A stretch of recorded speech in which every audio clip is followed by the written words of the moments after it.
But thank you so much for being here. Thank you so much to Lisa Martinez for inviting me. Today, this should take about an hour-ish. I'm going to talk to you guys a little bit about world building in science fiction, fantasy, and also in realism, with lots of examples from TV and video games and books.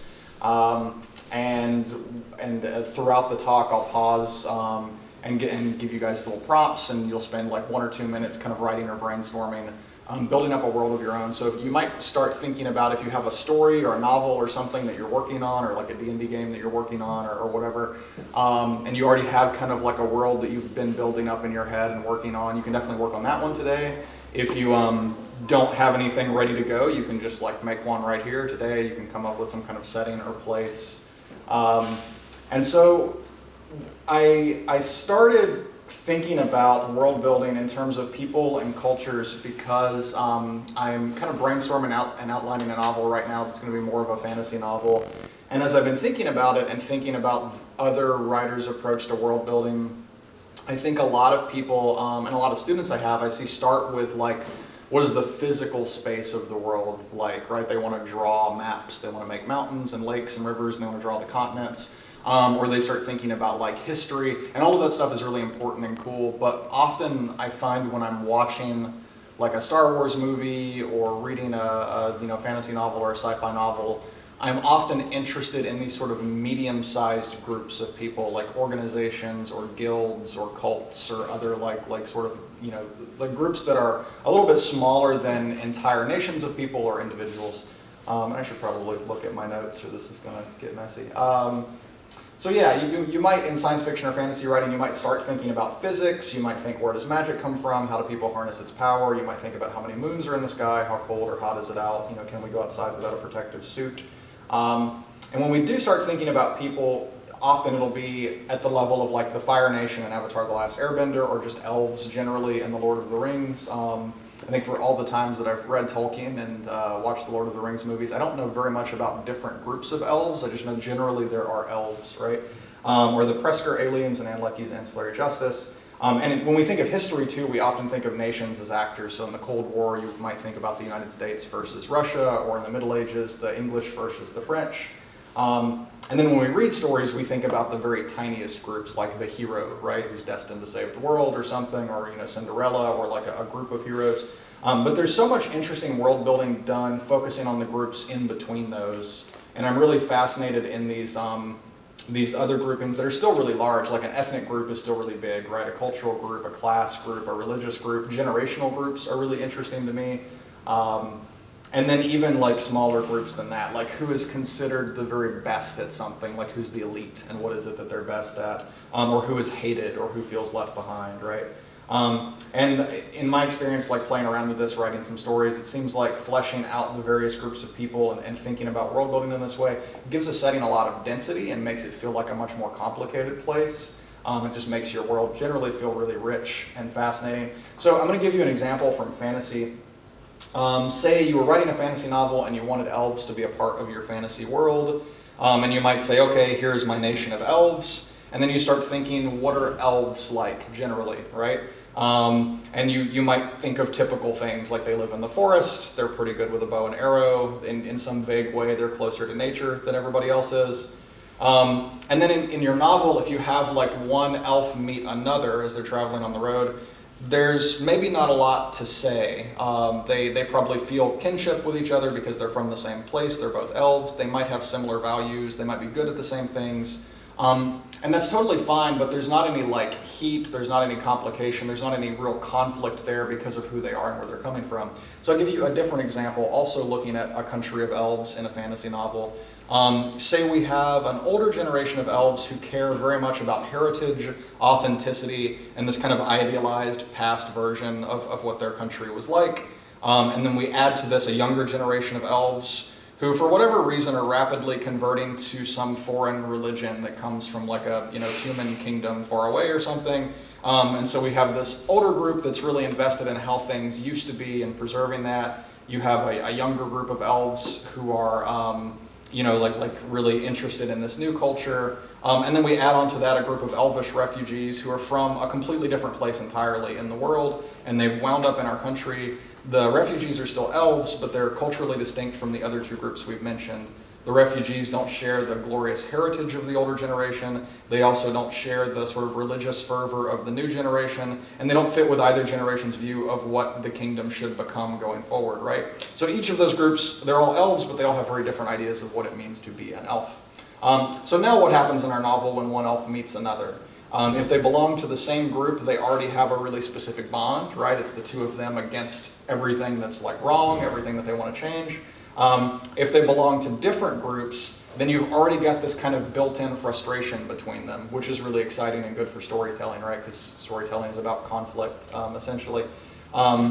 So before they've had any interactions with each other, before they've spoken at all, there's already some kind of tension that like one of them is not what the other thinks they should be, and they have very like, serious disagreements that might come out that might affect how well they're going to be able to get along or work together. To take an example from like a more realistic example would be, imagine a small rural town in the Midwest that's just outside an oil field. And we could sort of paint the people who live there with one brush. We could think of them as a group of people who are fairly religious. We should be seating maybe over there, or anywhere. Feel free to have a seat. So we've got our small rural town in the Midwest. It's near an oil field. And we could start by thinking about the people there as, a group of people who are all the same. Like maybe they're they're fairly religious. They hunt, they fish, they like outdoorsy things. Maybe they're grateful to the oil companies because there's like work in the town, there's jobs, there's money in the town that's been in decline for a while. But then if you started breaking that town into smaller groups, some interesting things happen. So if you think about maybe local families who own a lot of land and farm there and have lived there for a long time, they have roots going back generations. And then compare those people with the out-of-towners who are just coming into town to work, right? And those are two very different groups of people, and they have a completely different investment in the town and what the town means. And that's kind of interesting, and there's a lot of conflict you can work with there. And just thinking about some of the imagery and the textures, right? We can imagine the road battered with fuel trucks, potholes everywhere, the town too poor to maintain the roads. The river tainted with chemicals now, unsafe to fish anymore. You've got all these lonely, bored young guys from oil workers hanging around the parks and grocery stores, catcalling girls from the high school, and suddenly it looks like a really different sort of place, right? Like we have these two groups are in very serious tension, and there's a lot of disagreements there. And even though they're in the same place, they're maybe to an outsider they're the same group of people. They're the people who live in that town or who work in that town. They're very, very different. So that's kind of what we're going to work on with this exercise today. I'm going to ask you to think of a setting about the size of a town. If you're doing a genre like sci-fi or something, it can be more like a space station or an underground complex of bunkers or something, if that's what you want to do. If you wanted to just work on something the size of a high school, you could do that. That could be pretty interesting, but I think you'll have the best luck with something the size of like a small town or a small city. Can be whatever genre you like, and you're going to try to pack as much complexity as you can into that small of a space. And as I said before, it can be a brand new setting you come up with today, or you can flesh out a place that you've already written about. And hopefully this will work well for you, whether you're a fiction writer or a game writer or a poet or an essayist or anything else. So I'll give you just a minute or two to think about what kind of setting you'd like to work on today, whether it's the novel that you've been working on for a while or something else. Will it be a city? Will it be some other place that people gather? What's your genre? What's the level of technology there? Something that's helpful for me when I write also is to think of a kind of color palette for the setting in terms of like imagery and details and objects. Is this a rusted city full of dust and weeping steel girders, cracked shingles and faded paint? Is it a suburban garden of brutally maintained lawns and thirsty sprinkler systems, people shut away in fortress-like homes? What does it look like to be in this place? What does it feel like to live in this place? So I'll give you guys just like 1 minute for everyone to sort of get settled and come up with a setting that you would like to write about. And obviously you won't have to share this unless you want to at the end. So anything you come up with can stay private.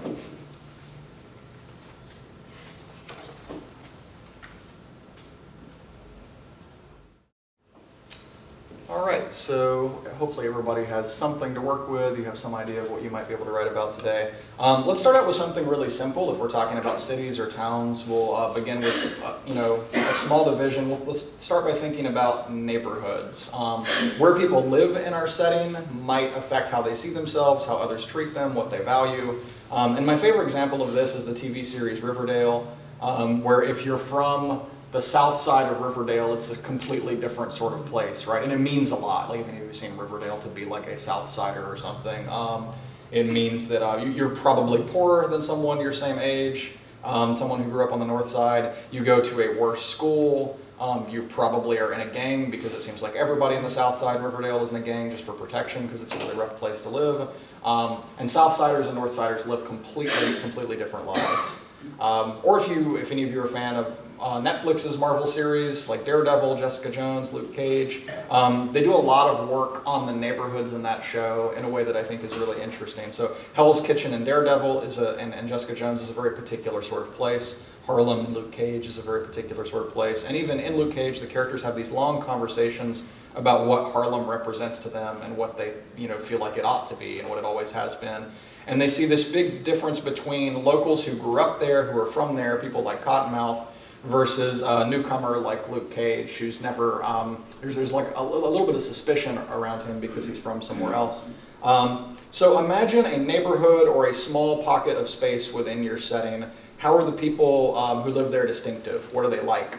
Is this a wealthy neighborhood or is it a poor neighborhood? Is it currently thriving? Is it doing really well? Is this neighborhood under threat, or has it been forgotten by everybody else? So I'll give you about 1 or 2 minutes or so to think about your neighborhood. People within our setting is through their connection to history. And so in the real world, some examples might be indigenous people, Native American tribes in the US are still affected by treaties drafted decades or even centuries ago. Also because of a history of slavery, followed by segregation, followed by just systemic racism.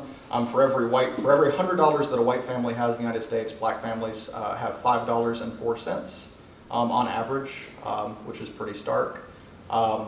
Another example of a group of people deeply affected by history would be, if any of you are fans of Japanese anime, you'll notice that anime over and over and over plays with references to the atomic bomb, like which the U.S. dropped on Hiroshima and Nagasaki, and so you'll see this, repeated in lots of like weird sci-fi anime about Neo Tokyo or stuff like Akira and things. There's always like versions of the atomic bomb going off, or you see like references to that all over the place, which I think is really interesting.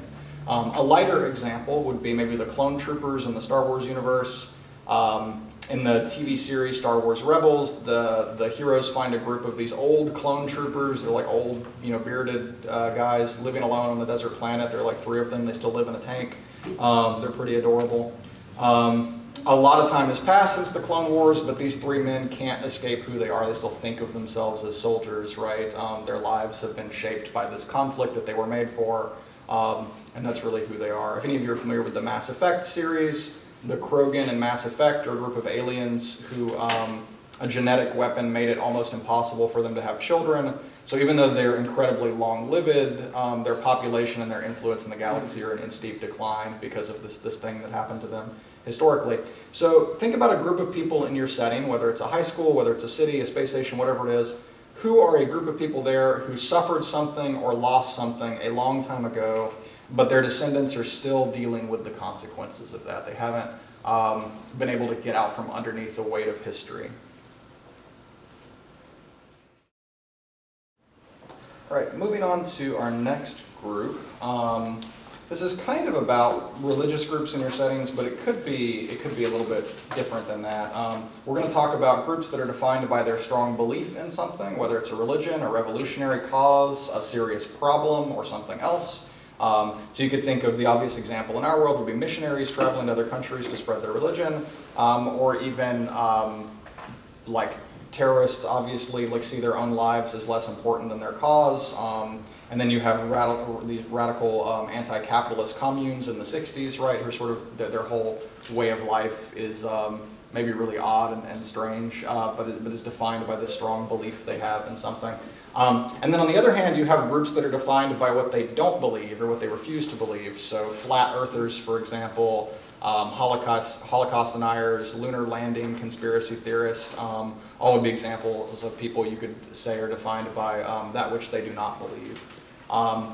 So in a fantasy novel, your main character might find a ruined temple where a dwindling cult still worships a nearly forgotten god, or they might meet a prophet who believes the character is destined to save the land. It's the kind of thing that you would see in a fantasy novel often. So I want you to imagine one group in your setting who are defined by this a kind of zealous, all-consuming belief in something. Doesn't really matter what the something is. Then imagine another group who are defined by their refusal to believe in something, like by their denial. All right, moving on to our next group. Next, let's talk a little bit about groups of refugees. So we have lots of real-world examples of refugees, like Syrian refugees displaced by civil war, trying to find homes in various countries across Europe. After the Vietnam War, I thought this was really interesting, and I didn't know this until I lived in Mississippi, but apparently there were thousands of Vietnamese people from fishing communities who came to the United States after the end of the Vietnam War, and they settled along the Mississippi Gulf Coast. And then during World War II, obviously, we have 100,000, I don't know what my notes here say, lots of Americans of Japanese descent were removed from their homes and forcibly resettled in internment camps from 1942 to 1946. And then the maybe biggest example from American history of refugees would be the transatlantic slave trade, which stole untold numbers, millions, but we'll probably never know exactly how many, of Africans and brought them across the ocean to die in sugarcane, tobacco, and cotton fields, which lasted from the 15th through the 19th centuries, a span of several hundred years. And then today in the United States, we have along the southern border refugees from Latin America and migrants being held in camps and separated from their children. And this happens, I think science fiction deals with refugees and colonists a little bit more than fantasy does, although I don't see any reason why fantasy couldn't also do this successfully. You'll often have examples from science fiction where characters are in search of search of better opportunities, or they've been forcibly brought somewhere else. I think it's Octavia Butler maybe who pointed out that lots of science fiction is very interested in this idea of abduction and scientific experiments and stuff, which fits with a lot of the history of what African Americans have gone through in the U.S. anyway. It might not sound that science fiction to some people.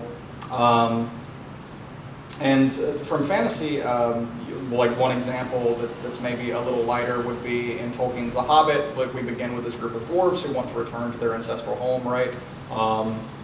So I want you to think about your setting now. Imagine a group of people in your setting who were recently displaced. What brought them to your city or your high school or whatever your setting is, your space station? And in what ways, language, culture, religion, etc., are they outsiders in their new home? All right, the next group I want to talk about are groups of people in your setting that are isolated. So the classic Star Wars example of this might be Luke Skywalker, searching the swamps of Dagobah for Master Yoda, and then you have Rey looking for Luke on an ocean planet.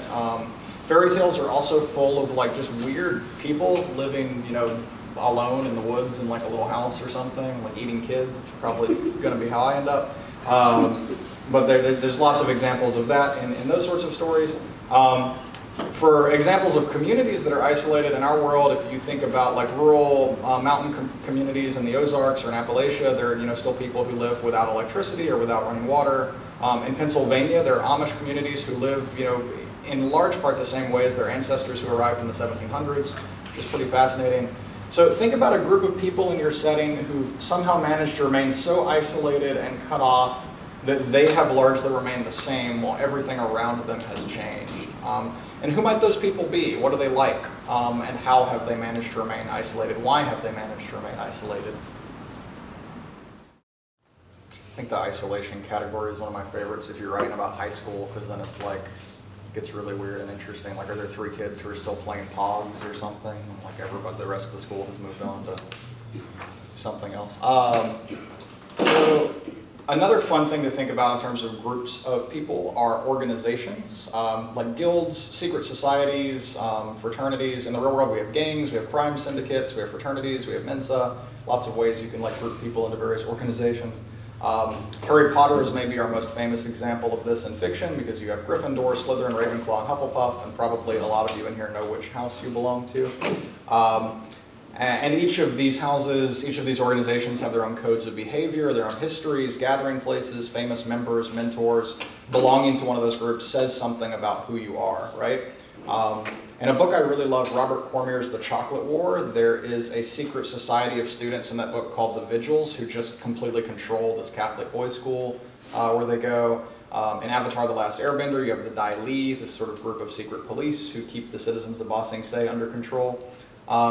So whatever kind of setting you're working on, think of an organization that might be within that setting and ask yourself, what does it mean to be a part of this group? How are they thought of? Does membership, like why would you be a member in the first place? Does membership get you safety? Does it get you power? Does it get you access to resources? Or does it just give you a sense of belonging or self-worth? All right, the next group that we will talk about are groups of people who are the elite. Whenever I read a book or watch a show, I love it when some elite group is mentioned, the best of the best. So these are pretty easy to think of in science fiction especially, but like the Sardaukar in Dune, the Unsullied in Game of Thrones, the Jedi from the Star Wars universe. And each of these elite groups has a kind of reputation. They usually have some kind of uniform that they wear or a characteristic look. They often have a weapon that they're famous for. They often have a driving philosophy. And that's really the thing that is, I think, most interesting about a lot of these groups is like what they believe and how that relates to what they do. So imagine a group in your setting who are famous, who are the elite, who are the best of the best at something. Who are they? What are they the best at? How do people recognize them? How are they thought of? And what do they see as their mission?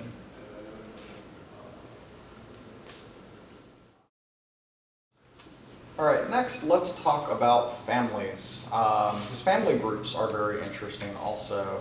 So one of my favorite examples, if any of you have read Lev Grossman's The Magicians, a group of siblings discovers a magical world. It's kind of I don't know if parody is the right word, deconstruction of the Narnia books. So you have this group of siblings, brothers and sisters who discover a magical land, they become its kings and queens, and they kind of break it and really horrible things happen. And then when other people come much later, they find references to the Chatwin family everywhere, like all over the place. They keep finding like messes that the Chatwins made, and people who remember them and have like very strong feelings about what humans are because of their experiences with the Chatwins. There's also a short story by Wendell Berry called A Branch Way of Doing that's kind of all about the reputation of a particular family. There's this family in the story, the Branch family, and they're famous for never spending a dime. If they owe somebody money, they want to like work for them to pay it off instead. If something is broken, they'll find a way to use it, they'll find a way to fix it, etc. They take in and use what others have thrown out. When someone in the community is thrifty to the point that it causes them pain, people say, well, that's a Branch way of doing. And I think Riverdale is also really, really good at famous families, right? Like you have to be a member of the Blossom family, and Riverdale means something. So think about a famous family in your setting, just one famous family, and what is this group of people known for? And are there tensions among the family's members? Is there like one member of the family who's kind of a black sheep or something? Is it behaving in ways that the rest of the family expects? All right, I have 3 groups left, and I'll probably go through these next 3 pretty quickly just to make sure that we don't go over time. But my next group is to consider who is the most powerful in your setting, like what is the group of people that holds the most power, who's in control. And a really interesting question to ask yourself when thinking about that is how does the rest of the setting kind of bend itself to meet the needs of the most powerful people, right? Like you might never meet one of the people who are actually in charge, but if you were to walk through your city or walk through your setting, everything would be sort of set up to benefit whoever this group of people are, and that could be a really interesting thing to think about in terms of your world building too. And I'll just give you just like a minute to think about that one. The next group I want you to think about is generational differences, so the differences between the young and the old, for example. And I have some historical examples of this that I'll probably skip over. Probably all of you, if any of you are on Facebook or Twitter at all, you see like every day there's like 1,000 new articles on the differences between millennials and baby boomers, right? And all the like industries that millennials are killing and the like differences in how those groups of people live. And I always thought it was interesting, like growing up, my dad had very serious disagreements with his father and was really frustrated with him all the time. And now my dad is really frustrated with me all the time for different reasons. And I think that like where somebody comes from, sort of the time that they grow up, can affect them quite a bit. And I think that's really, really interesting, and it's probably the reason that journalists and academics keep writing about it so much. So think about what are the major generational differences in your setting. How is life very different for the young people than it is for the old? And what are some tensions between generational groups? You're all probably feeling really tired and wiped out from like having to generate so many ideas so quickly. I'm going to run you through one more really quick. This will be our last group to think about, and I think this one is interesting and it is also a little like maybe heavier. Think about a group of people in your setting who are defined by the fact that they're hated. And it's maybe interesting to distinguish between people who are hated legitimately versus people who are hated because of bigotry or illegitimate reasons. I think Harry Potter gives us a pretty good example of this again. You have the Death Eaters in Harry Potter who are hated and feared. They're basically like wizard Nazis. People really despise them, and for good reason.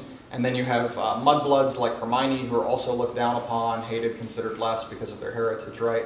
So think about in your setting, who is hated, who is despised, who is sort of kind of a hated pariah class of people. And why? Like, do they deserve that hatred or not? And what is the cause of it?